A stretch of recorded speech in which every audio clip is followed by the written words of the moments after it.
Senhor esteja convosco.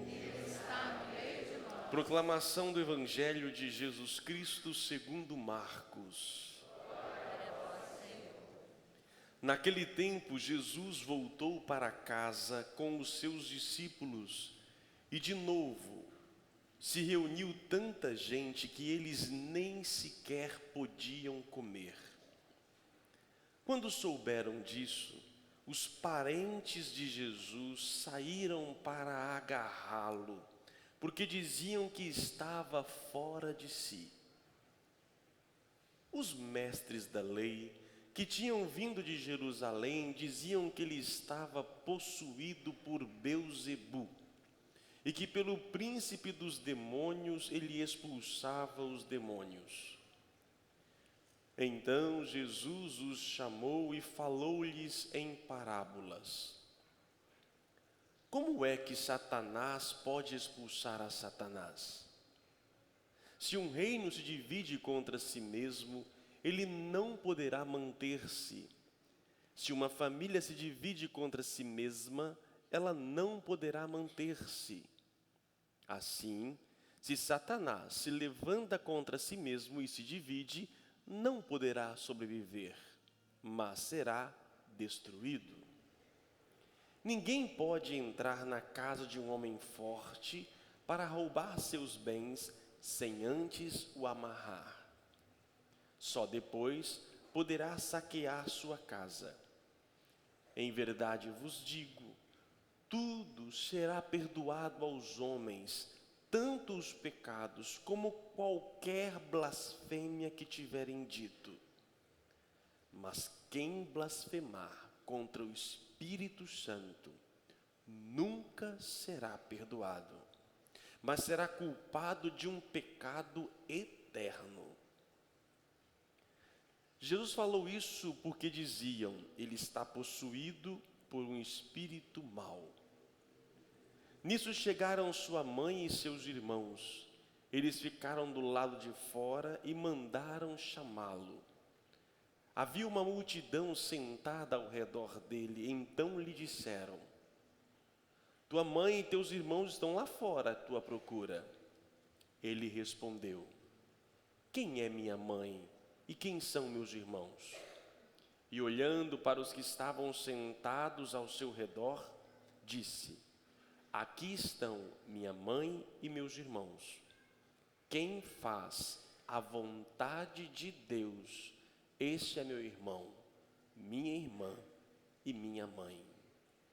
Palavra da salvação. Glória a vós, Senhor. Que as palavras do Santo Evangelho perdoem os nossos pecados. Meus prezados irmãos, aqui na Perpétuo Socorro, na Praia da Costa, você que nos acompanha pelas redes sociais, internet, sites, assim por diante. Ele está fora de si. Está possuído por Belzebu.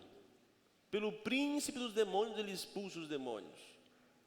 Ele está possuído por um espírito mau. Como podemos atribuir a Jesus e a Deus o mal? Como podemos dizer que ele veio pelo mal e para o mal?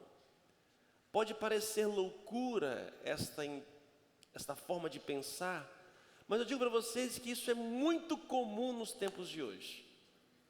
Não é muito difícil você encontrar pessoas machucadas pela vida e que atribuem a Deus o mal.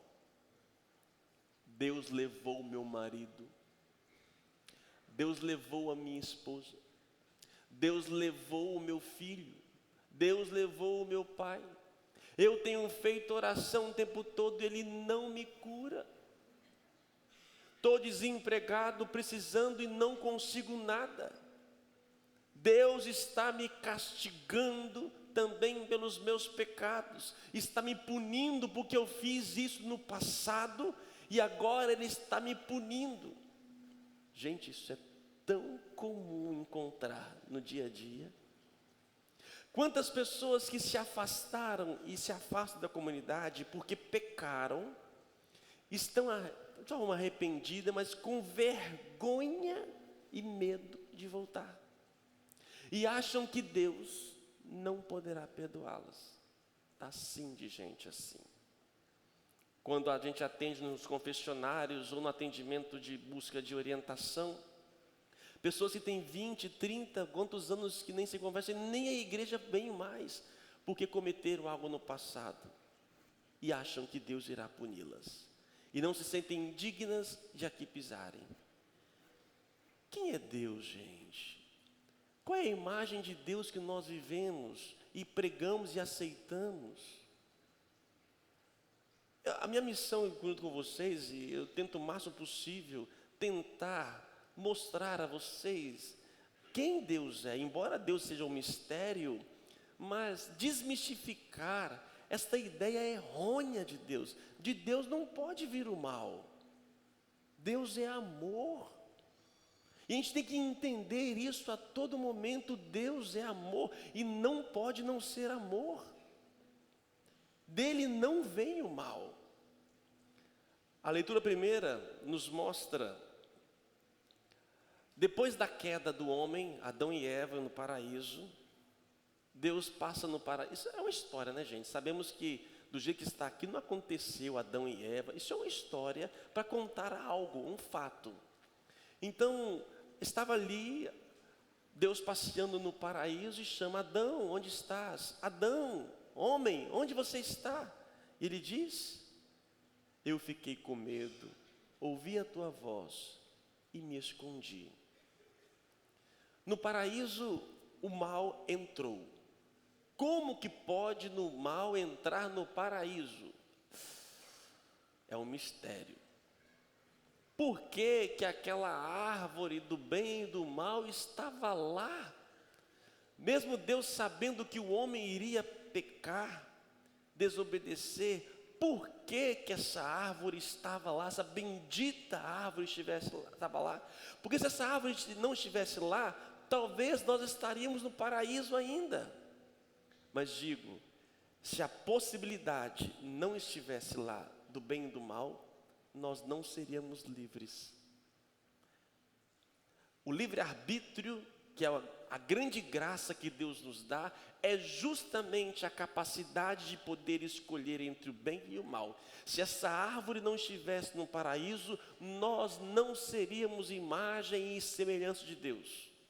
Nós seríamos marionetes ou instintivos. Nós nem seríamos puníveis, nem nada. E Deus permite que lá estivesse essa árvore, mesmo sabendo que o homem iria desobedecer. E o mal, meus irmãos, não vem de Deus. Aqui é muito claro. A Bíblia, o autor bíblico coloca que a serpente, essa serpente que adentra, não sabemos como, no paraíso, e que seduz o homem e a mulher, o mal não vem de Deus. E o homem, depois que os dois pecaram, se sentem envergonhados e se afastam, se escondem. Toda vez que a gente faz um pecado, a gente fica com vergonha. E aí vem o sentimento de que nós não somos dignos. E nos afastamos.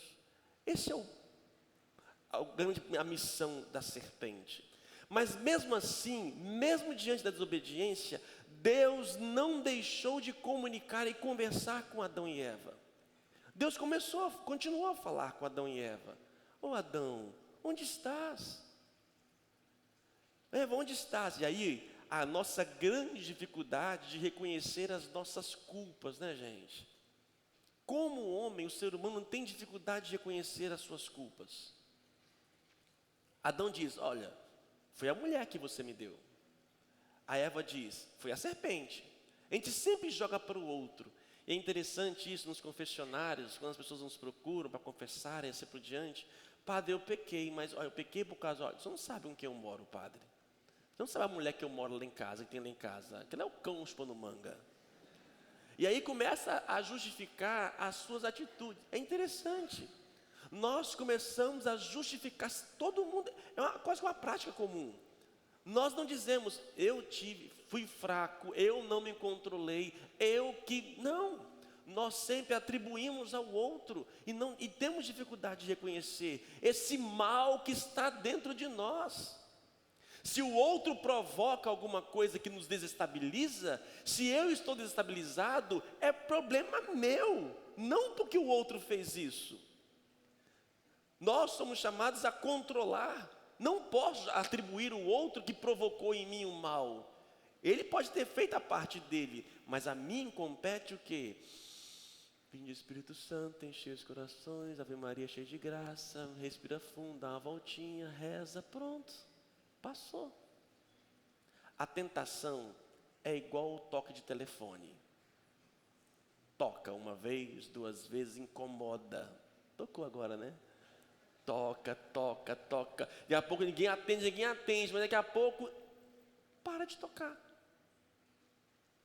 Para. A tentação é assim. Ela incomoda e vem como de repente, para. Mas não vou ater-me à tentação, não. Eu quero ater-me ao evangelho desse mal. 2 grupos aparecem para Jesus. Primeiro, os parentes de Jesus chegam para ele e querem agarrá-lo, saíram para agarrá-lo porque diziam que ele estava fora de si. Em outras traduções diz que ele estava enlouquecido. Os parentes de Jesus foram para agarrar porque disseram que Jesus estava enlouquecido. Logo em seguida, os mestres da lei chegam para Jesus e dizem que ele está possuído por Belzebu. Gente, o que Jesus fez para merecer tal coisa? Para os parentes próximos, que têm amor, dizer que ele está louco e fora de si. E para achar que ele está cheio de Belzebu, era uma entidade dos filisteus, de outros povos, além dos judeus, que cultuavam com outro nome que foi traduzido por Belzebu. E diziam que Jesus estava possuído e expulsava o demônio pelo príncipe de Satanás. Por que isto? Gente, estamos no capítulo 3 de São Marcos. Estamos no ano B. O início do Evangelho de Marcos. Logo no 3º capítulo da missão de Jesus, acham que ele está louco e endemoniado. Por quê? Olha o capítulo 2, quando você for chegar em casa, depois você olha o capítulo 2, está lá. Primeiro capítulo 2, primeiro versículo. Jesus estava numa casa, lotada de gente, abriram o telhado da casa, desceram um acamado e colocaram no meio dele. O que ele fez? Perdoou os pecados do doente. O emoji ali, a boquinha assim, né? Misericórdia. Como pode aquele homem perdoar pecado? Logo em seguida ele sai e vai almoçar na casa de publicano e fariseu. Emoji 2, espantado. Como pode esse homem ir almoçar na casa de fariseu? Sai dali, logo em seguida, os seus apóstolos, discípulos, começam a colher milho para comer. Só que isso era um dia de sábado, e no sábado não podia fazer nada. Arrepiou os emojis, agora acabou. E ele vem dizer que o sábado foi feito para o homem e não o homem para o sábado. No dia de sábado ainda, ele curou outro doente. Pronto, desespero, vamos jogando a terceira ponte, agora acabou. Jesus, em um capítulo e um dia, ele destruiu toda a tradição e prática de uma religião de séculos. Está louco. Esse homem está louco. E começa a dizer ainda que o que faz mal ao homem não é o que entra, não são os alimentos, mas é o que sai de dentro do homem. Como pode? Ele está rasgando o Levítico, ele está rasgando a Bíblia. Esse homem está louco. Ele está acabando com as nossas tradições, com os nossos credos, com as nossas fórmulas. A família fica com vergonha de Jesus, diz que realmente ele está fora de si. Ah lá, não é seu irmão? Não, não é meu irmão não. Não é meu irmão. Ele está fora de si. Jesus, ele desloca toda a comunidade e bate de frente, não com um objetivo de denegrir, diminuir ou violentar, mas para mostrar realmente a imagem de Deus, que havia sido deturpada. E é nessa hora então que ele se toma e diz: você está possuído, não vem, sempre foi assim, e você vem me dizer ao contrário? Jamais. É o tal do sempre foi assim que estrangula a ação divina. Gente, vamos longe não. Toda aquela pessoa que começa a viver o evangelho na sua raiz, nós começamos a dizer: é um radical, coitado, imaturo, não sabe o que está fazendo, não está certo. Nós vamos nos colocando como verdade. A verdade passa a ser nós, a nossa referência, e não o evangelho. Exemplo mais, temos nosso amado Papa Francisco. Amado? Será que é amado? Você sabe que cresce cada vez mais no meio do cristianismo, dos religiosos e de leigos, pessoas que não gostam do Papa Francisco, porque ele não observa as tradições, as vestimentas, está questionando toda a forma de ser igreja, as pompas e tudo mais. E muitos estão dizendo: eu não aceito esse Papa. Esse Papa é libertador. Ai, que saudade de outros tantos que guardavam isso, aquilo, outro. Esse Papa não sei não. Eu acho que ele às vezes não fala inspirado pelo Espírito Santo não. É o que mais tem, gente. Quando a pessoa não fala aquilo que eu quero ou aquilo que eu acredito, a primeira coisa, eu ponho uma barreira. Seja quem for. Dialogar com o diferente não é fácil. É abrir-se e buscar entender. No tempo de Jesus, a sua família e os mestres da lei não souberam abrir-se àquilo que o próprio Cristo mostrava. E Deus falava para um lado, e Cristo falava para um outro, e para um lado, e eles não queriam, estavam fechados. Sabe que pode correr isso muito facilmente, nós nos fecharmos em nós mesmos e não descobrir a vontade de Deus?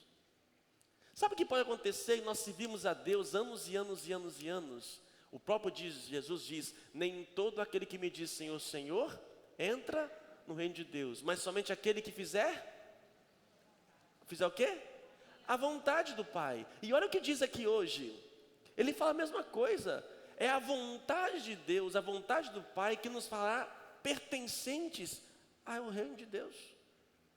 É nessa hora que Jesus toma uma palavra e diz: como vocês falam que eu falo por Satanás? Se a minha missão é expulsar Satanás do mundo, é construir um reino de Deus, como vocês falam que eu? Então o reino está dividido de Satanás, não pode acontecer.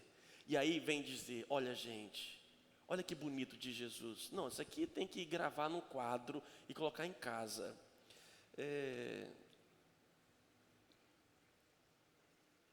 Tudo será perdoado aos homens, tanto os pecados, como qualquer blasfêmia que tiverem dito.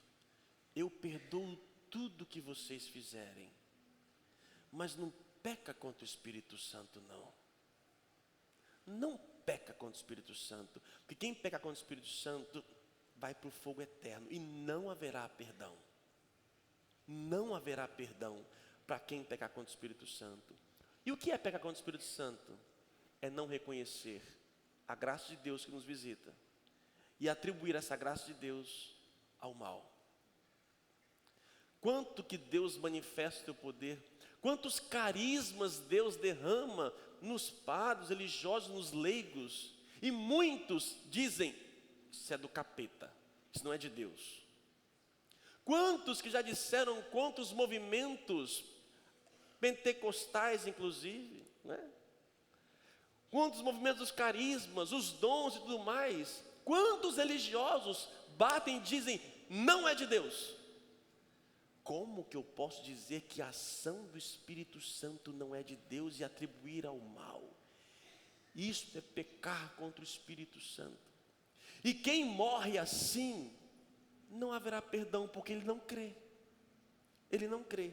E não crendo, não virá pedir perdão. E não pedir perdão, não pode ser perdoado. Mas até aquele que pecar contra o Espírito Santo, mas se arrepender, ele será perdoado. Porque Deus é bom, Deus é amor. E olha o que diz o Salmo, outra frase para guardar num quadro, bem alto assim, ó. Olha que bonito, eu gosto tanto desse Salmo. Se levardes em conta nossas faltas, quem haverá de subsistir?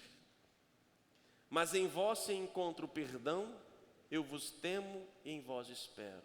Se Deus fosse nos tratar como nós merecemos sermos tratados, estava todo mundo queimado. Deus não nos trata como nós merecemos sermos tratados. Ele não leva em conta. Se fosse levar em conta as nossas faltas, quem haveria de subsistir? Põe na tua cabeça que Deus é amor, Deus é bondade, e Deus quer salvar o ser humano.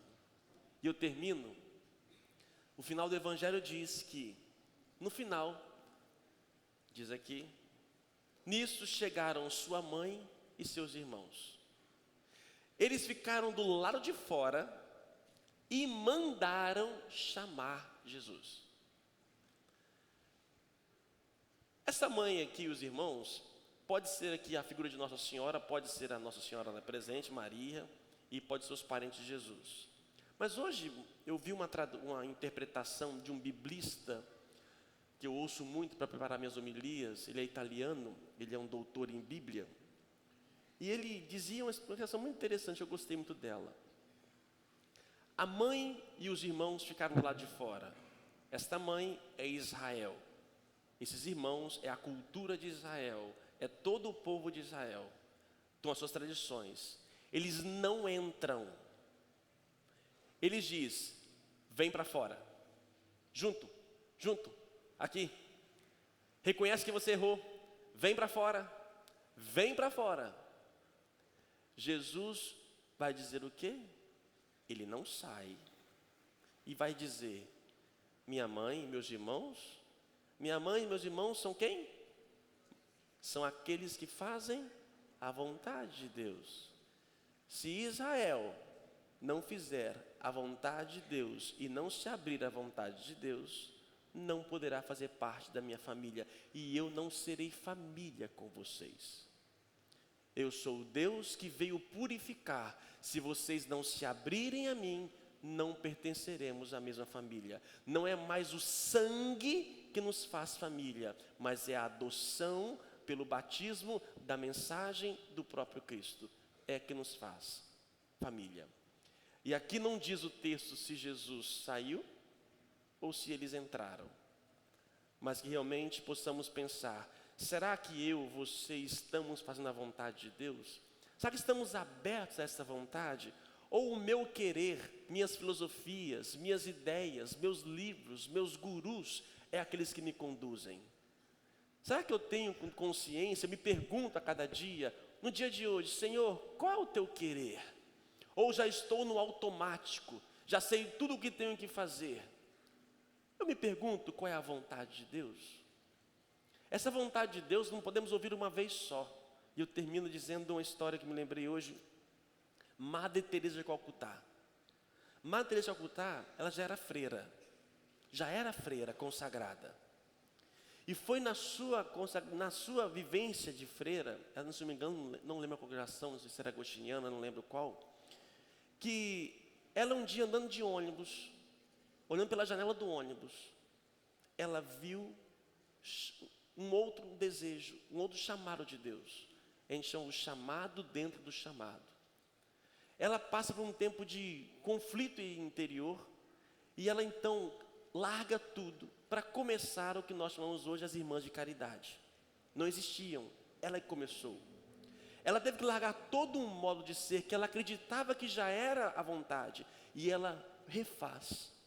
Isso nos ensina a dizer para a nossa vida que não basta uma vez só na vida ver e pedir a vontade de Deus. A cada dia, de tempos em tempos, temos que nos perguntar: Senhor, o que queres? Porque senão podemos criar barreiras e justificar as nossas escolhas, e Deus está enviando as suas graças, ou mostrando para nós, estamos cegos, surdos e mudos, igual macaquinhos. Que Deus nos ajude a entender a vontade de Deus, porque só assim pertenceremos a Ele. Louvado seja o nosso Senhor Jesus Cristo. Por isso então professemos a nossa fé nele,